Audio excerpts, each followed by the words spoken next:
계속해서 이제 사주째 네 번째로 하나님의 사람이라는 주제를 가지고 나누고 있는데, 오늘은 인내와 온유의 삶이 되어야 한다는 주제로 나누고자 합니다.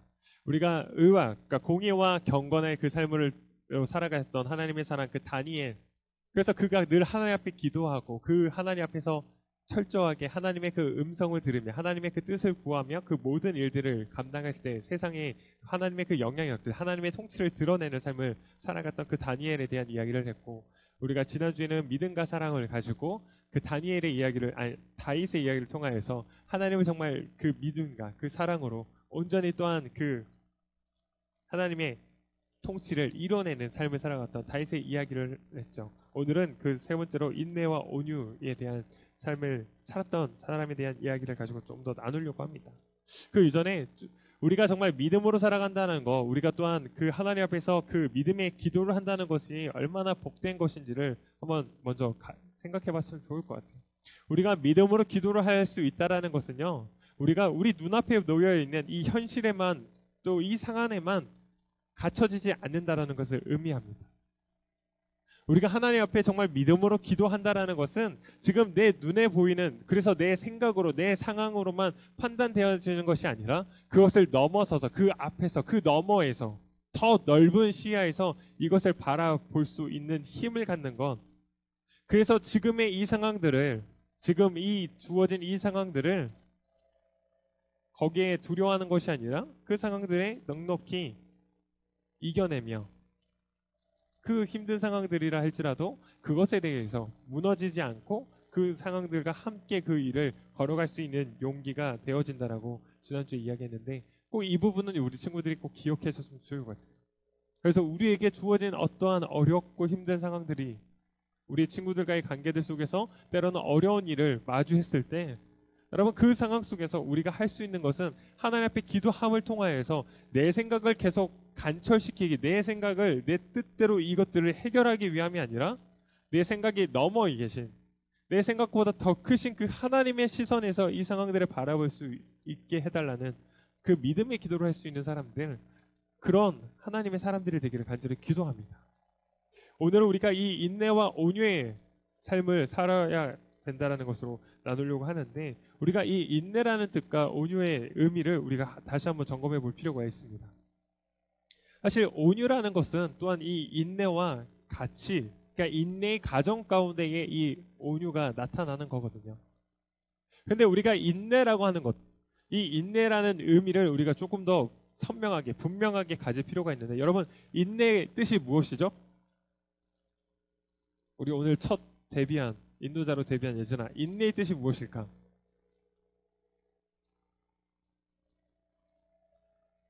참는 거. 네. 여러분 인내의 뜻이 무엇이죠? 대답해 볼까요? 인내 무슨 뜻일까요? 인내 무슨 뜻일까요? 귀찮으니까 빨리 대답해라 뭐 이런 식인 것 같은데 지금. 다현아, 인내가 무슨 뜻이지? 예, 맞아요. 앞에 이제 예진이가 말한 것도 맞고 다현이가 말한 것도 맞는데, 뭐 참는 건 기다리는 거죠. 그런데 이 우리가 분별해야 될 것은 이 인내라는 것이 막연한 참음과 막연한 어떤 기다림이 아니라는 거예요. 한 가지 상황적인 예를 들자면, 여러분 혹시 학교에서 학교 폭력을 당해요. 여러분 우리가 인내해야 된다는 말을 여기에 적용할 수 있을까요? 내가 폭력을 당하고 있어요. 그러나 나는 인내해야 돼. 그래서 그 폭력을 그냥 참아내는 것이 과연 정말 성경에서 말하는 인내일까요? 여러분 그렇지 않다라는 거예요. 가정에서 어떤 폭력을 당해요. 여러분 이것을 내가 가정을 위해서 참아야 된다. 여러분 이것은 인내의 하나의 성경에서 말하고 있는 그 인내가 아니라는 거죠. 여러분 인내라는 것은 분명히 기억하십시오. 인내라는 것은 내가 그 기다림, 내가 이걸 참음을 통하여서 그 상황 가운데 더 좋은 결과가 이루어질 때 인내할 수 있는 거예요. 특별히 우리가 영적인 관계에서 볼 때, 믿음의 관계 안에서 볼 때 내가 인내함을 통하여서, 이 일을 통하여서, 내가 그 참아내는 그 일을 통하여서 나와 하나님의 관계가 더욱더 친밀해지고 가까워지고, 또한 그 친밀한 그 관계 가운데 하나님의 그 일하심이 드러날 수 있는 결과가 있다면 우리는 인내해야 하죠. 그러나 그렇지 않은 것들, 그런 내가 오래 참는다 해서 이것이 더 나에게, 또 우리의 주변의 상황 가운데에 좋아지는 결과가 있지 않는다면 거기에서는 우리가 인내하지 않는 것이 필요하다는 수도 있다는 거죠. 그러니까 무조건 참으라는 것이 인내의 뜻이 아닙니다. 무조건 그것을, 내가 어떠한 고통과 그 아픔을 무조건 참아내는 것, 그래서 내가 무너지고 망가짐에도 불구하고 무조건 참아야 된다라고 이야기하는 건, 그것은 성경이 말하는 인내의 가정은 아니라는 거죠. 여러분 기억하십시오. 인내라는 것은 내가 그것을 참아냄을 통하여서 나와 하나님의 관계가 더욱더 친밀해지고 더 좋은 관계로, 또한 내 주변과 이웃과 관계, 친구들과의 관계 속에서 더 좋은 결과가 내어질 때는 우리가 인내가 필요하지, 그것이 아니라 내 삶이 망가지고 무너지는 내리는데도 무조건 참아야 된다? 그것은 아니라는 거예요. 우리가 이 인내에 대한 부분들을 분명히 좀 기억할 필요가 있고요. 그 다음에 온유의 뜻이 무엇이죠, 여러분? 온유의 뜻이 무엇일까요? 하하하 웃는 거. 오늘 건반으로 데뷔한 주영아, 온유의 뜻이 무엇이지? 무엇일까? 온유의 뜻이 무엇이죠?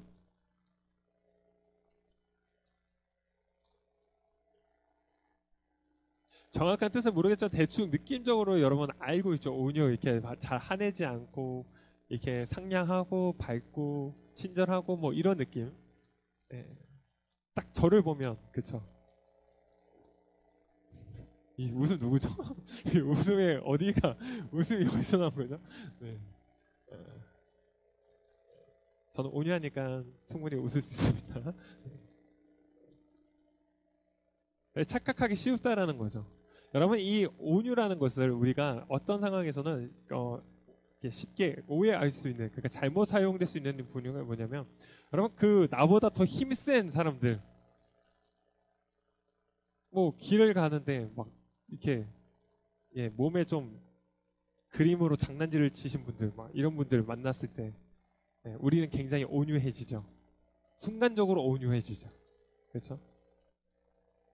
근데 그게 정말 온유일까요? 아니, 그건 아니죠. 그건 비겁함인 거죠. 우리 나보다 어떠한 강력한 더 힘을 갖거나 나보다 더 많은 것을 가진 사람들 앞에서 우리가 그런 어떠한 우리의 해야 할 것들, 우리의 해야 할 말들을, 아니면 우리가 해야 할 행동들에 대해서 우리가 스스로 제지하고 통제하는 건, 여러분 그것은 온유가 아닙니다. 그것은 비겁함이라는 거죠.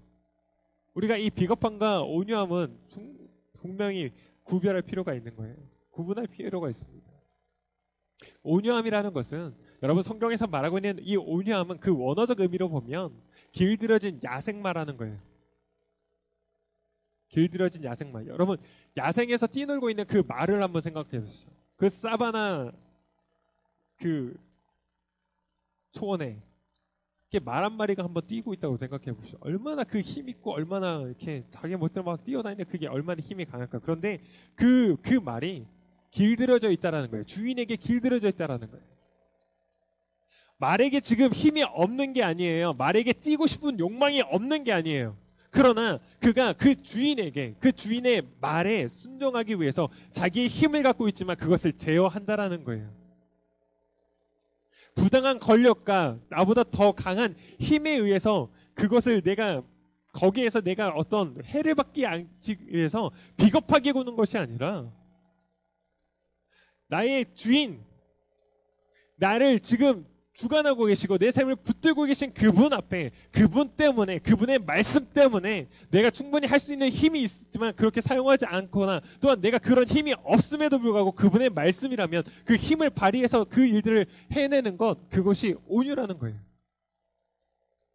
온유는 마냥 그냥 친절하고 마냥 그냥 상냥하는 것이 아니라, 그 하나님 앞에서 내가 내 힘을 어떻게 사용하는가, 그것이 온유의 핵심이라는 거죠. 그런데 우리가 중요한 것은 이 인내함과 이 온유함이 우리의 힘으로 스스로 절대로 되지 않는다라는 거예요. 무조건 내가 참는다라고 되지 않고, 내가 무조건 정말 여기 어떤 온유함을 열매 맺어야지 그렇게 결단하고 살아간다고 해서 이 인내와 온유가 우리 삶으로 살아내지지 않는다라는 거예요. 이것은 우리 힘으로 살아낼 수 있는 영역이 아닌 거예요.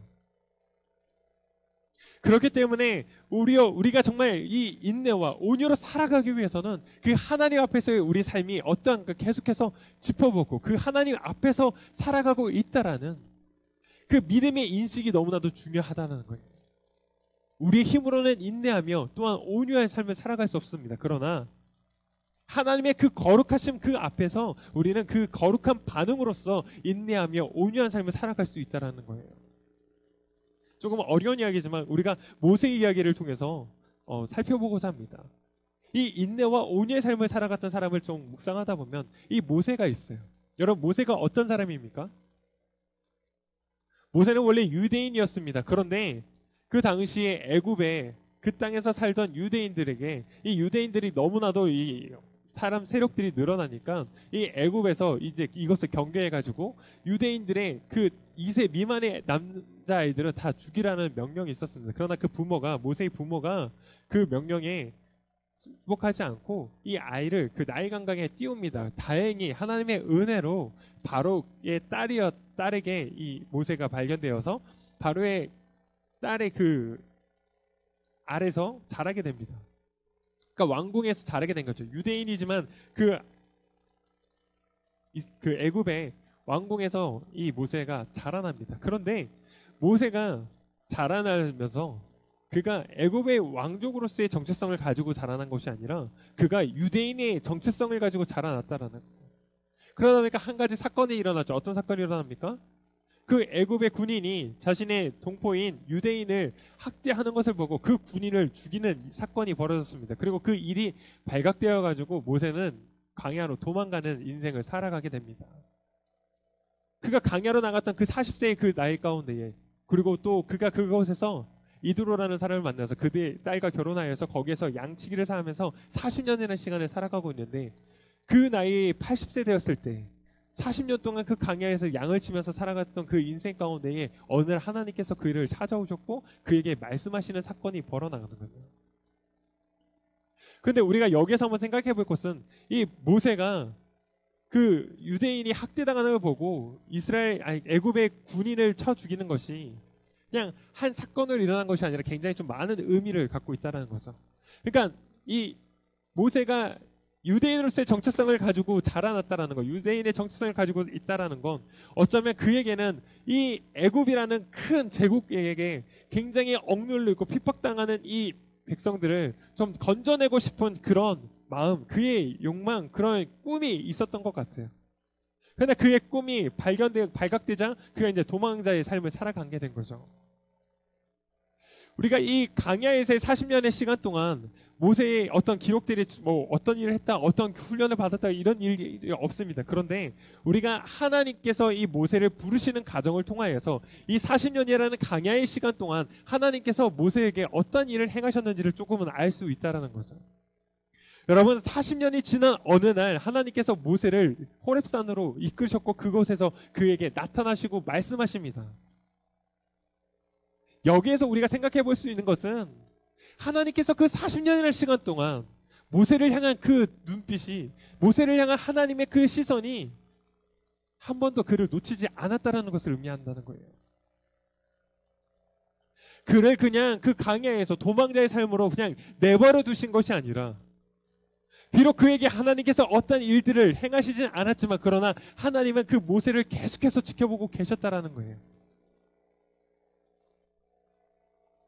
모세가 원했던, 모세가 이루고자 했던 그 꿈의 그 시기가 그가 그 나이 40대였을 때에 어떤 그의 민족들을 위해서 무엇인가 큰 일을 해야 되겠다라는 그 마음을 가지고 일을 하려다가 모든 것이 다 틀어져 버렸지는 모르겠지만, 그러나 하나님의 관점에서는 하나님의 그때가 아직 차지 않았기에, 그러나 그렇기 때문에 모세를 그냥 그 광야에 내버려 두신 하나님이 아니라 그 모세를 계속해서 지켜보셨던 하나님이라는 거예요.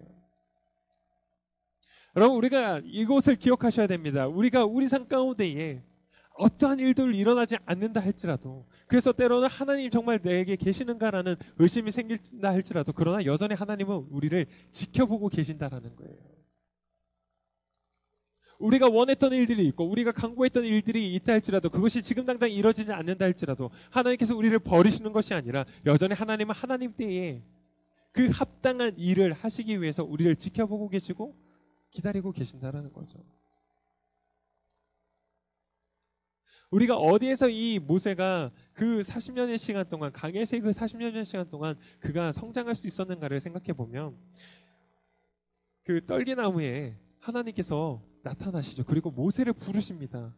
그때에 모세가 어떻게 대답하냐면, 내가 여기 있나이다, 내가 여기 있습니다 라고 반응을 합니다. 이건 나중에 보면 이제 그 사무엘 같은 경우에서도, 사무엘이 아직 어렸을 때 그 성전 안에서 머무르면서 그 일들을, 제사장을 섬기는 그 일을 하고 있을 때 하나님께서 이 사무엘을 부르십니다. 근데 사무엘이 그가 누가 자기를 부르는지를 알지 못했어요. 그래서 엘리 제사장에게 계속 갑니다. 그랬더니 이제 엘리 제사장이 한 3번 정도의 그 똑같은 일을 겪고 나서, 하나님께서 너를 부르시니까 그 다시 한번 그 음성이 들리거든. 주여 내가 여기 있나이다, 말씀하십시오, 종이 듣겠나이다, 그렇게 말하라고 가르쳐 줍니다. 모세가 지금 모세아를 부르실 때 내가 여기 있나이다라고 반응하는 것은 그에게 그런 하나님 앞에서의 그 영적인 관계, 그 영적인 훈련들이 되어져 있다는 것을 의미하는 거거든요. 그냥 하나님과의 전혀 관계없이 갑자기 어느 날 불렀는데 내가 여기 있나이다, 이 그 신의 부름 앞에 온전히 응답하는 그 겸허한 자세를 취할 수 있다는 것은 그가 그 시간들 속에서 영적인 훈련이 되어져 왔다는 것을 의미한다는 거예요. 아무런 일이 없고 그냥 그렇게 그가 살고 싶은 대로 살아왔던 것이 아니라는 거죠. 그리고 더 중요한 것은 무엇일까요?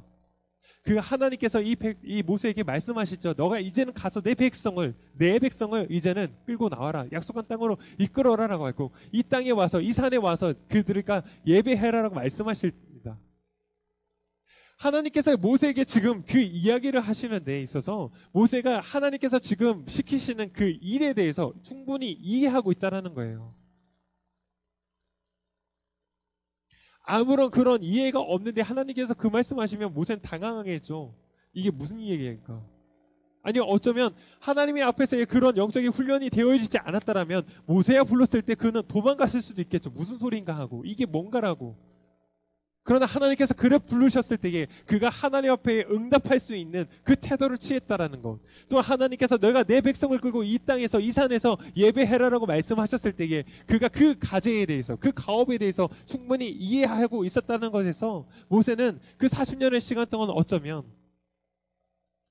여전히 그 애굽 땅에서 고통받고 있는 자신의 그 민족들을 향한 그 마음을 계속해서 가지고 있었다는 것을 의미하는 거죠. 누군가는 저들을 구원해내야 될 텐데, 누군가는 저들의 그 압박과 그 고통 속에서 그들을 구원해내야 될 텐데라는 그 믿음의 마음들을 가지고 있었던 거죠.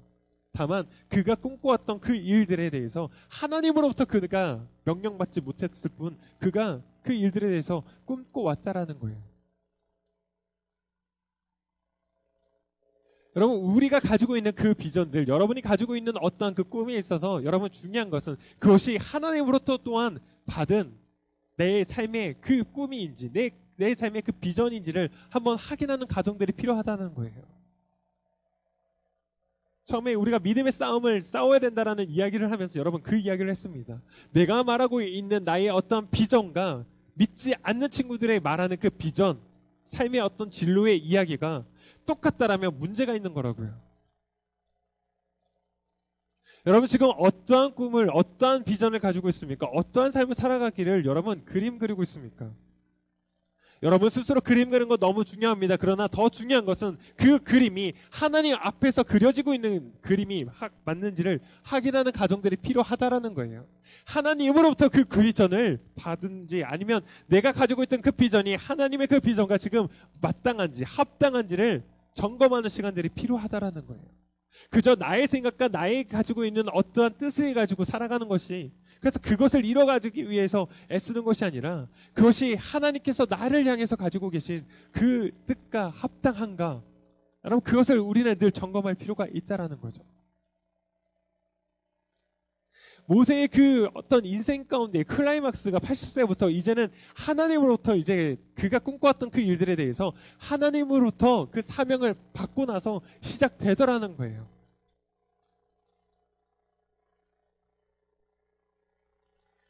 그래서 그가 애굽으로 가서 그 이스라엘 백성을 이끌고 이제는 나옵니다. 하나님께서 약속하신 땅으로 가기 위해서 나오죠. 출애굽을 시작을 했죠.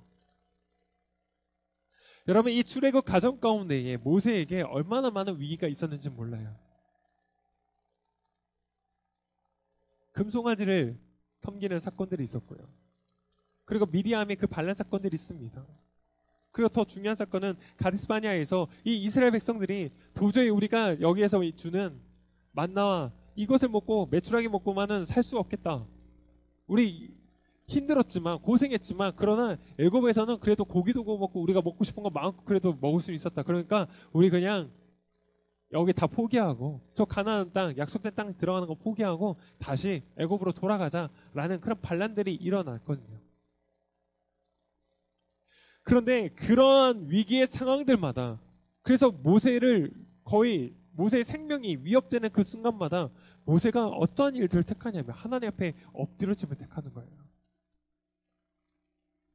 하나님 앞에 그 상황을 놓고 그 문제 때문에 하나님 앞에 기도를 택하더라는 거죠.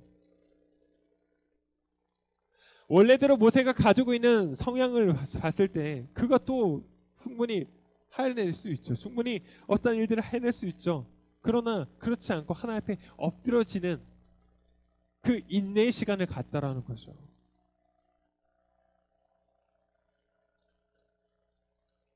하나님 앞에 그 엎드려짐을 통하여서 어떤 일들이 일어나면 하나님과의 깊은 대화의 시간을 갖고 나니까 가지니까 이스라엘 백성들이 그것을 보고 오히려 그가 하나님과의 그 깊은 관계 가운데 있는 것을 보고 그들이 반성하고 돌이키는 일들도 일어나더라는 거죠. 그리고 하나님은 하나님의 일대로 그 일들을 해결하신다라는 거예요. 지금 이 모세의 이삼과 인내와 온유가 어떠한 상관이 있을까? 여러분, 우리가 앞에도 얘기했지만 우리가 인내와 온유의 삶을 살아가는 것은 우리 힘으로 되지 않는다고 했습니다. 그러나 이것을 반대로 다시 한번 얘기하자면 우리의 힘으로 살 수 없지만 그렇기 때문에 하나님께서 우리에게 맡겨주신 그 사명을 우리가 감당할 때에 우리의 성품이 우리의 인격이 이 인내와 온유의 그 성품으로 살아갈 수 있다라는 거예요. 모세가 무엇 때문에 그들이 자신의 목숨을 위협할 때 사실 모세의 입장에서 보면 그냥 그들이 그렇게 할 때 그래 돌아가라라고 이야기하고 포기할 수 있었죠. 그러나 끝까지 포기하지 않습니다. 끝까지 그가 하나님 앞에서의 엎드려짐을 통하여서 하나님께서 그들을 향하신 그 마음이 무엇인지 아니요 오히려 하나님께서 이전에 이스라엘 백성들에게 그 분노하셔서 진노하셔서 그들을 다 치려고 하실 때에도 모세가 하나님 앞에 그들의 죄를 위해서 대신 회개하며 기도하는 그 일들을 감당합니다. 무엇 때문에 그것을 그렇게 감당할 수 있었을까? 여러분, 그것은 다름이 아니죠. 하나님께 받았던 그 사명, 이 백성을 이끌고 그 땅으로 가야 할 그 하나님 앞으로 받았던 그 사명, 그것이 있기 때문에 그가 함부로 행동하지 않는 겁니다. 그가 하나님 앞에 엎드려지는 그 인생의 인내의 깊은 인내 시간들을 택하게 되는 거죠. 그런 시간을 통하여서 민수기에 보면 모세가 온 땅에서 가장 온유한 사람이라고 하나님은 말씀하십니다. 그러니까 그의 힘이 있지만 그의 생각대로 그의 일들을 행하는 것이 아니라 온전히 인내함을 통하여서 하나님 앞에서 하나님의 그 뜻 가운데 하나님의 뜻대로 그 삶들을 그 일들을 다 감당해내더라는 거죠. 오늘 다시 한번 생각해 본다면 우리가 인내와 온유의 삶을 살아가야 하는 것은 여러분 지금 나에게 하나님께서 나에게 주신 그 사명이 무엇인지를 여러분 분명히 알고 있는지를 먼저 점검할 필요가 있다는 거예요. 하나님은 우리에게 그 일들을 맡기심을 통하여서 여러분을 지금 부르신 그 자리 가운데에서 하나님은 여러분에게 그 일들을 맡기심을 통하여서 여러분이 하나님의 그 일들을 감당함을 통하여서 하나님의 인내와 온유의 그 성품들을 우리의 그 인격의 성품들을 열매 맺어가는 삶을 살아가도록 이끄시고 계신다는 거예요. 하나님께서 우리에게 맡기신 그 일이 있기 때문에 그 일 앞에서 우리가 더욱더 인내할 수 있는 거죠. 하나님께서 내게 맡겨주신 그 일이기 때문에 나의 생각으로 이렇게 하고 나의 생각으로 하지 않을 일들도 하나님께서 맡기신 일이기 때문에 내가 할 수 없는 일이지만 감당하는 일들이 생겨나는 거고, 내가 감당할 수 있지만 그러나 빠져나오는 일들이 있다라는 거예요. 모세의 그 신앙적 성품, 하나님 앞에서의 그 인내와 온유의 그 성품이 완전히 드러나는 때가 언제냐면 가나안 땅에 들어가기 바로 직전이거든요. 하나님께서 모세를 느보산에 세우십니다. 그리고 하나님께서 약속하신 땅을 다 보게 하세요. 그가 들어가야 될, 원래 그가 그 사명, 들어가야 할 땅을 이끌고 갈 그 땅을 이 모세가 다 봅니다. 그런데 충격적인 이야기를 하나님께서 하시죠. 근데 모세야, 다 봤냐? 근데 너는 저 땅에 들어가면 안 돼. 여러분 생각해 보세요. 모세가 지금 그 40년이라는 그 강해 동안 무엇 때문에 그 일들을 감당해야 하는지를, 이스라엘 백성들의 그 약속된 땅에, 아니 모세 자신도 얼마나 그 땅에 들어가고 싶겠어요. 드디어 그 고생을 마치고 그 땅에 들어가서 이제는 거기에서 하나님께 약속하신 그 일들이 무엇인가를 자기의 눈으로 보고 싶었는데 하나님께서 지금 말씀하시는 거예요. 모세야, 너의 일은, 너의 생명은, 너의 사명은 여기까지야. 넌 들어갈 수 없어. 왜 하나님께서 모세를 그 땅으로 들어가지 못하게 하셨는지에 대해서는 여러 가지 이야기가 있지만, 다양한 그런 어떤 성경학자들의 이야기들에 대해서 조금 정리해보자면, 모세가 그 1세대, 출애굽 1세대들이 다 사실 하나님 앞에서 그 제약 때문에 그 땅에서 다 죽거든요. 강야에서 다 가고 이제는 2세대가 들어갑니다. 근데 만약에 모세가 거기에서 끝나지 않고 가나안 땅으로 들어갔다면 모세가 여전히 어쩌면 하나님을 대신할 수 있는 그런 신적 존재가 될 수 있다는 거죠. 그렇게 하나님은 모세가 이제는 모세의 사명을 거기까지, 그리고 이제는 하나님만을 온전히 의지해서 살아갈 수 있는 그 세대로서 새로운 시작을 하시기 위해 모세의 그 사명을 그 땅 앞에서까지라고 말씀하십니다. 근데 모세가 그것에 대해서 불평하거나 불만하지 않습니다. 오히려 자신이 들어가고자 했던 그 마음의 기도들이 거절됐음에도 불구하고 하나님께 감사하고 오히려 이제는 이스라엘 백성들에게 설교하거든요. 이제는 너희가 저 땅에 들어가서 하나님 앞에서 어떻게 살아야 하는지, 어떤 것이 복된 삶으로 살아가는 것인지 그 설교를 하고 그의 인생은 거기에서 막을 내립니다. 여러분, 이것이 하나님의 그 사명을 온전히 감당하고 하나님과의 그 깊은 그 사랑의 관계 가운데에서 인내와 온유의 삶을 살아갔던 사람의 삶의 모습이라는 거예요. 그가 이루고자 했던 그 일들이 있음에도 불구하고 그가 거기에서 하나님이 아니라 했을 때 그것에 대해서 불평하고 불만하고, 그래서 저는 들어갈 겁니다라고, 그래서 자기 힘으로만 그 땅을 밟고 들어가는 것이 아니라 하나님께서 거기까지야 라고 했을 때에 거기에서 멈춰서서, 그래서 그 땅에 대해서 들어가서 이스라엘 백성들이 어떻게 살아야 할지를 그렇게 말씀을 전하고 그의 사명을, 그의 삶을 거기서 마무리하는 것. 모세가 나이가 많아서, 모세가 기력이 다해서 그의 생명이 거기서 끝이 난 것이 아닙니다. 여전히 모세는 먼 곳을 볼 수 있을 만큼 기력이 있었어요. 힘이 있었어요. 그러나 하나님께서 여기까지 했을 때 그는 그것을 받아들였다라는 거예요. 그것이 온유입니다. 그것이 인내와 온유로 살아가는 삶의 태도라는 거죠. 사랑하는 친구들, 우리의 힘으로는 사실 인내하고 온유하게 살아갈 수 없습니다. 그러나 하나님께서 나에게 오늘 그 부르신 그 자리 가운데에서, 여러분 학생이라는 그 자리 가운데서 나에게 지금 맡기신 그 사명이 무엇인지를 우리가 발견할 때, 그 하나님의 그 사명 때문에 우리는 우리의 삶의 자리에서 인내할 수 있다는 거예요. 하나님께서 맡기신 그 사명 때문에 우리는 온유할 수 있다는 겁니다. 그 하나님의 그 거룩하심 앞에 우리가 늘 마주하며 설 때 우리의 삶이 인내하며 온유한 삶으로 살아갈 수 있다는 거예요. 그렇기 때문에 오늘 우리 친구들, 다시 한번 하나님 앞에서 지금 나는 어떤 사명을 받았는가? 여러분, 이 사명이라는 계명도 여러분 어떠한 뭐 일을 해라, 진로의 개념으로 여러분 생각하지 않았으면 좋겠습니다. 하나님께서 주시는 각자의 그때 그때마다 주시는 작은 사명들이 있어요. 하나님의 사람으로서 믿음의 싸움을 어떻게 지금 싸우며 그 자리 가운데서 살아가야 할지를 말씀하시는 하나님의 그 사명이 있다라는 거예요.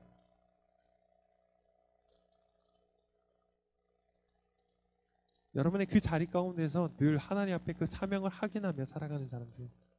그래서 그 사명 때문에 오늘도 내가 하나님의 사람으로서 부름받아야 된다라는 그 사명,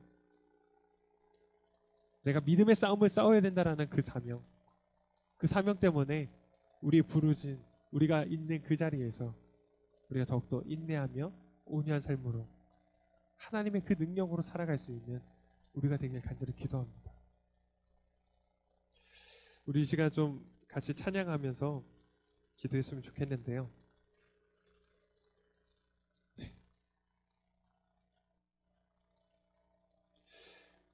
우리가 의와 또 경건, 믿음과 사랑, 인내와 온유로 살아가는 건 여러분 하나님께서 오늘 하나님의 사람들에게 말씀하고 계신 삶의 태도라는 거예요.